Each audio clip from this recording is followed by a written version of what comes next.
Yes, sir. And may I know why Colonel Marcos is still occupying that post? Sir, he is already relieved, sir, since 2 days ago, sir. 2 days ago. So wala na. Yes, sir. So ngayon nyo lang sinunod. Nung dumating ka, saka lang nasunod yung policy. Kasi nung panahon ni... kasi tinanong ko rin yan nung nandito si General Karamat eh. And he was not able to remove Colonel Marcos from that post. Kaya tinatanong ko. Thank you. Now, kanina, Colonel Marcos, you stated na yung 5.1 billion na financial transaction ay nanggaling sa AMLAC na kumausap sa iyo sa isang seminar. Pangalawa, nung nautusan ni General Ubusan na pumunta yung mga AMLAC representatives doon sa lugar mo, sa jurisdiction mo. Tama?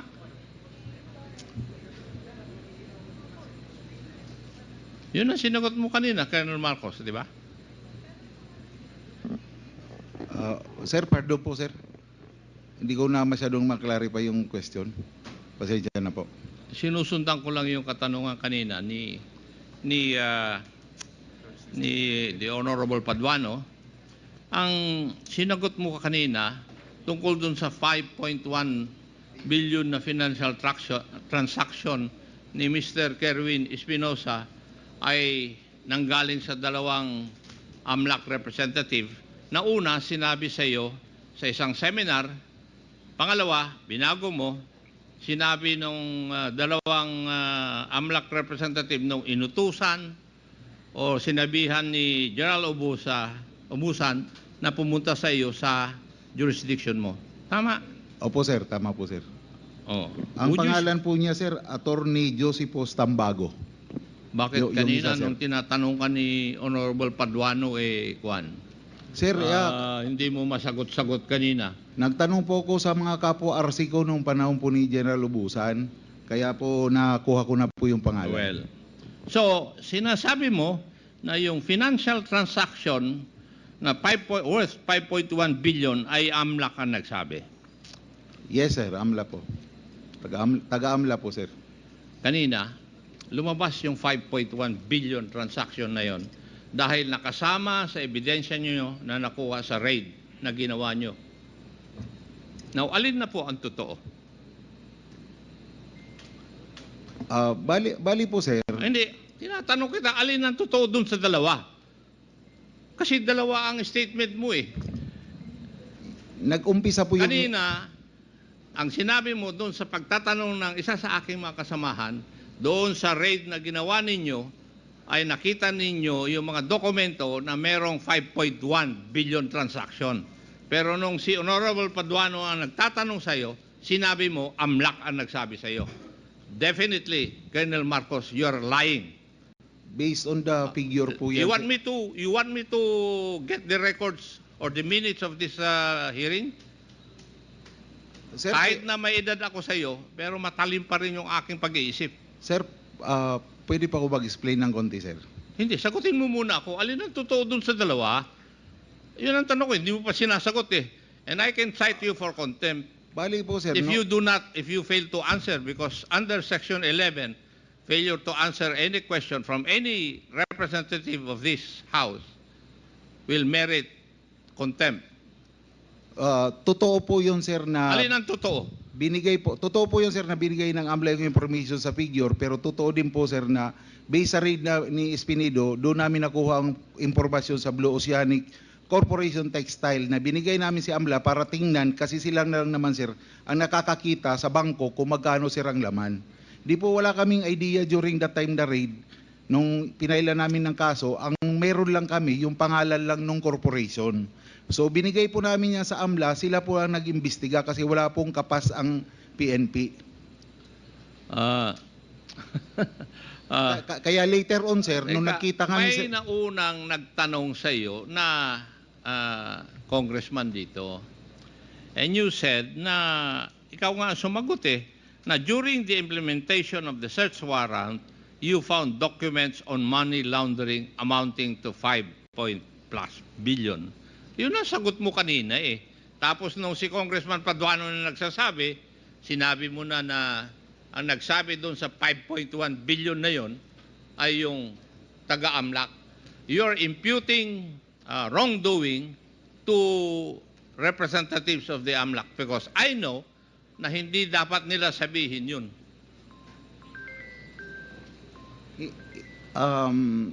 Hindi naman siguro Kasi kung kami nga nagtatanong sa AMLAC, hindi nila sinasabi eh. siguro sir na-confuse lang yung pagbigay ko ng So, information. would you say na yung pag-confuse mo, you lied?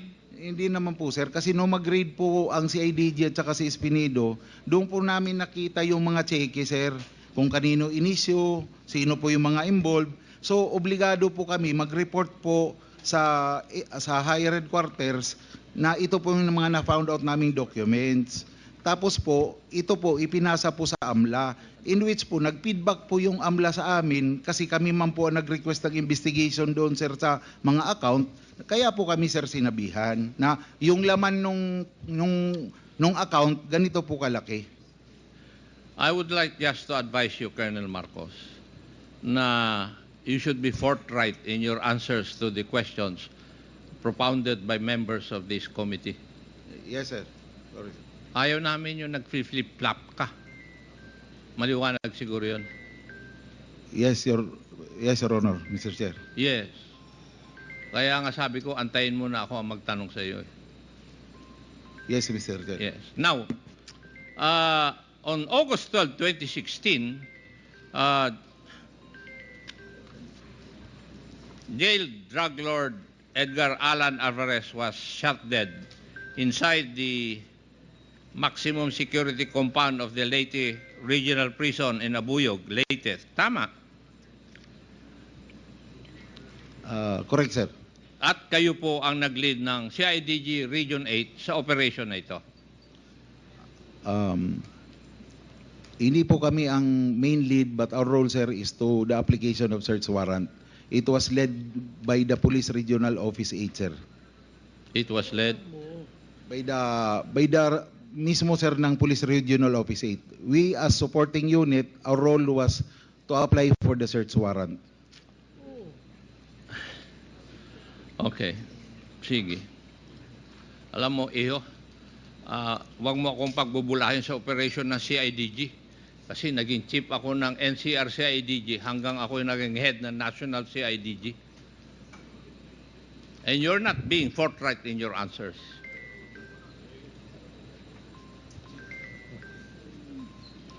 Now, doon sa, yun yung una na nag-apply kayo ng search warrant sa isang detention center. Tama? Sa Abuyog, sir? Abuyog po. Yung kay Alvarez. Opo, sir. Sa Abuyog Penal Colony. Yes, yun nga yung first. Yun yung first. Kasi tinanong ka kanina ng isang kasamahan ko rito whether meron pang nangyari na nag-apply kayo ng search warrant sa isang detention center. Sabi mo, oo. Opo, sir. Oo. Pero dadalawa lang yun sa buong Pilipinas. Ano sa tingin mo? Sa iyo lang nangyari? Meron pang isa, sir, pero hindi ko ka-unit, sir. Taga Pro 8, sir. It was led by Colonel nag-apply din sila, sir, sa baybay ng City Jail. In-implement din po nila. Kaya nga, doon nga lang nangyari. If we go back to history, maski nung ako yung naging chief ng CIDG, walang nangyaring ganyan. Kasi ang protocol, nagkikipag-usap kami sa jail superintendent. Hindi ko alam kung kailan nyo binago yan. Ngayon lang nangyari sa CIDG, nag-a-apply ng search warrant sa isang jail facility, which is supposedly controlled by government. Di ba? O, sa inyo lang talaga nangyari. Yung sa amin during that time, sir, sinubukan lang naman po namin kung pa-approbang po kami ng judge, sir. Yun lang ang, pero kung hindi naman... Tama yung sinasabi ni Honorable Paduano kasi may rason kayo. Di ba? Huwag mo na akong pagpaikutan. Mas magaling ako magpaikot sa ulo mo. Okay? May I know, how many search warrants did you apply for doon po sa Abuyod kung saan nakadetain si Mayor Rolando Espinosa? Only one, sir. Isa lang po. Only one? Opo. Hindi kayo ang nag-apply ng search warrant for a certain Mr. Yap? It was on the same search warrant, sir. Dalawa po yung subject. Bali, dalawa sila, sir, na ano. May know, are you telling the truth? As far as I can recall, sir, parang kasi Sagutin mo ako, are you telling the truth? Yes or no? in my Kung honest sumasagot ka kung hindi mo alam, in my honest belief, sir, isa lang po. Kasi ako po may hawak ng search warrant nung pumasok kami, sir. Isang papel lang po. Yung mga DOJ, pwede ba yun?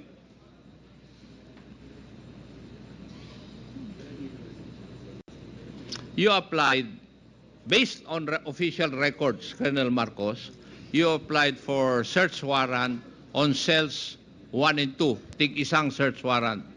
Totoo po yun, sir. Dalawang cell, sir. Cell 1 and 2. Pero Kita nga, dalawang search warrant, cells 1 and 2. Pero si Mr. Yap was detained sa cell number 7. Pero patay pa rin siya. sir, parang totoo. Yes, yun ang sinasabi totoo ko. po yan, sir. Totoo po. Totoo. Paano nangyari yon? Kaya dalawang search warrant dahil kay Mayor Espinosa for violation of the Comprehensive Firearms Law. Ang kay Mr. Yap for violation of Republic Act 9165. Tama po yun, sir. Ay, mas marunong pa ako sa iyo. Ikaw nag-conduct doon at mali yung ginawa nyo. Tell me. Tell me, alin ang tama doon sa ginawa nyo? Nag-apply kayo ng search warrant, tapos grinantan. But did you follow the protocol para pag-apply ng search warrant? I believe so, Major Laraga, sir, follow the procedure. Gerald Torre, will you please bear me if I'm right? Kayo nakatanggap ng informasyon galing kay Mr. Olendan ba yun? Diba? Mr. Olendan, yung inyong deponent, diba?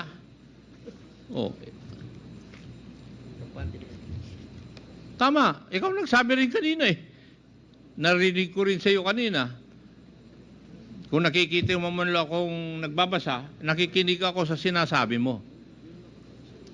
Diba? According to official records, yung witness mo po ninyo, the opponent is a certain Mr. Olendan. Would that be correct? Yes, Your Honor, Mr. Chair. Yes. Would that also be true? Siya rin ba ang inyong deponent kay Mr. Yap? Isa lang din po. Siya din, sir. Now, General Torre, if you're given information, for example, si Mr. Yap ay may possession of illegal drugs sa loob ng detention center at saka yung isang mayor doon na nakakulong ay mayroong 45, nagbigay ng information yung isang tao, what is the first thing that you should do? In the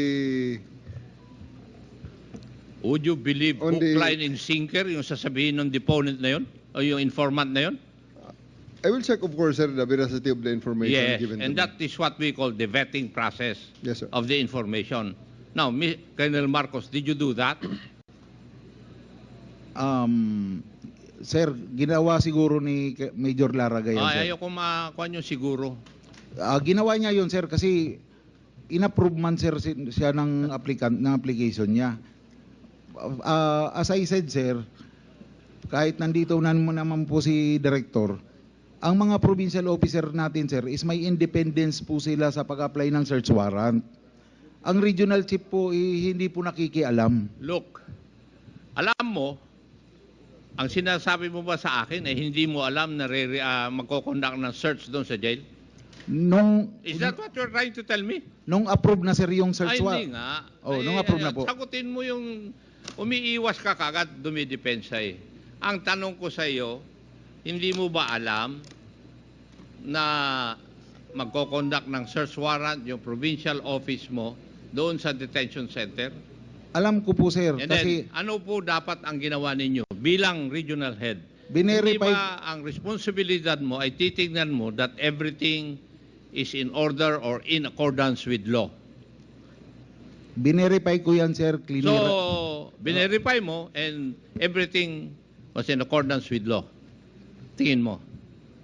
Ni-repair din po yata yun sa legal, ni-repair din po sa legal ng CIDG yun, sir, kasi before the implementation, sir, mag-clearance po ako kay Director CIDG. At the same time, sir, ipapa-verify din yung Intel report based doon sa information ng implementation ng search warrant ng Intel Division ng CIDG. Sagot mo na lang yan nung narinig mo yun na kailangan i-vet eh. Yun po Diba? yung... Afterthought na lang yung sagot mo, Colonel Marcos. But in all probability, hindi nyo ginawa yun. Kasi doon pa lang sa tanong ni Honorable Paduano, yung deponent ninyo, hindi ka panipaniwala. As a matter of fact, sinabi nga na debunk yung claim na yun eh, nung inyong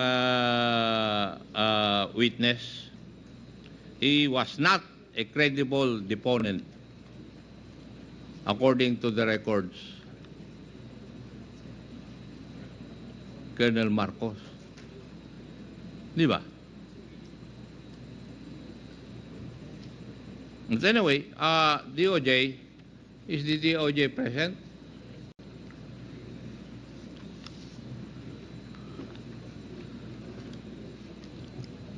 Yes, Mr. Chair.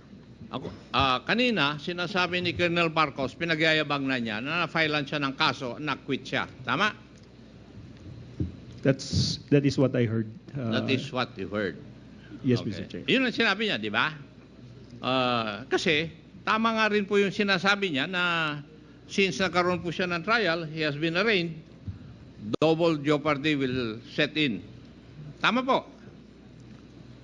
Yes, yes, Mr. Chair. And would you agree with me that the only way that the case can be reopened is if there is a decision that there was a mistrial? That is correct, Mr. Chair. That is correct. Thank you. Thank you, DOJ. Pag-aralan mo yun, Colonel Marcos. Thank you, Mr. Chair.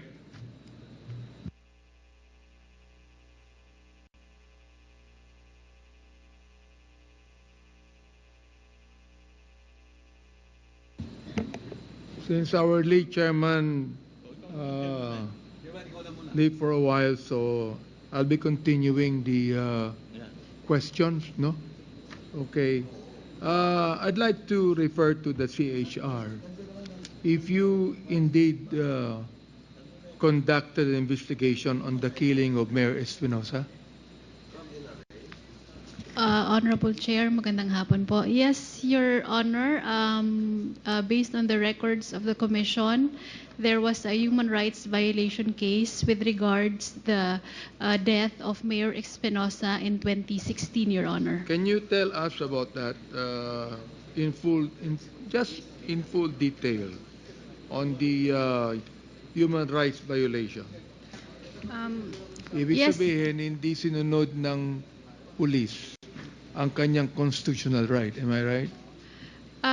Your Honor, based on the resolution issued by the Commission on Bank Fifth in 2016, yes, I can confirm on the records that the finding of the Commission is that there was a human rights violation committed against by the deceased Mayor Espinosa, Your Honor. What was your finding?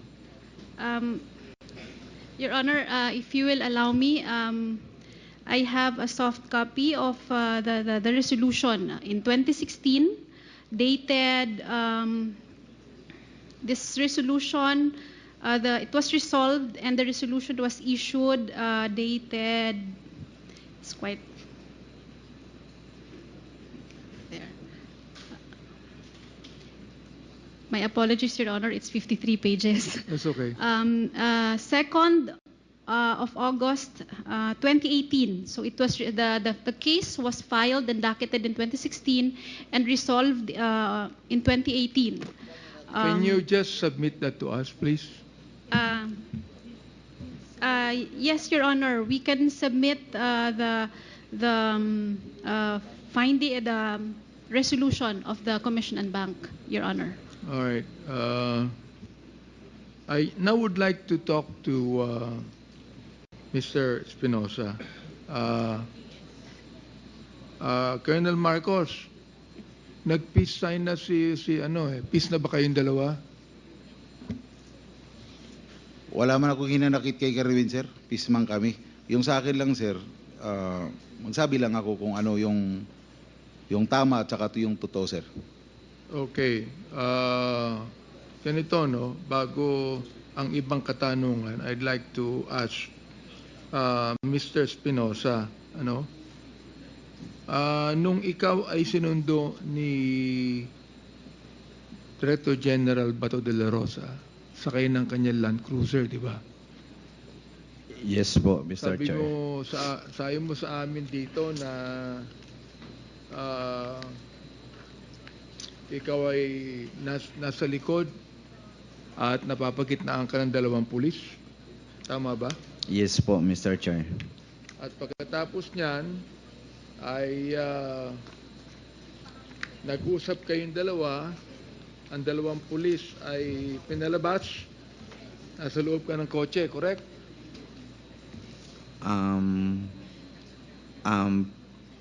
Pwedeng ulitin po, Mr. Chair.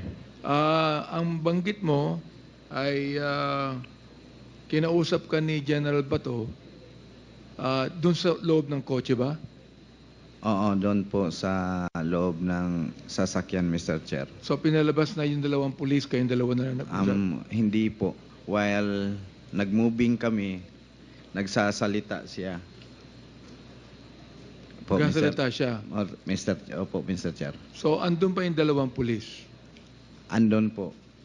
Nabanggit mo rin na yung nanay mo nandun? Yung nanay na nandoon, doon po yun sa EIDG na opisina po.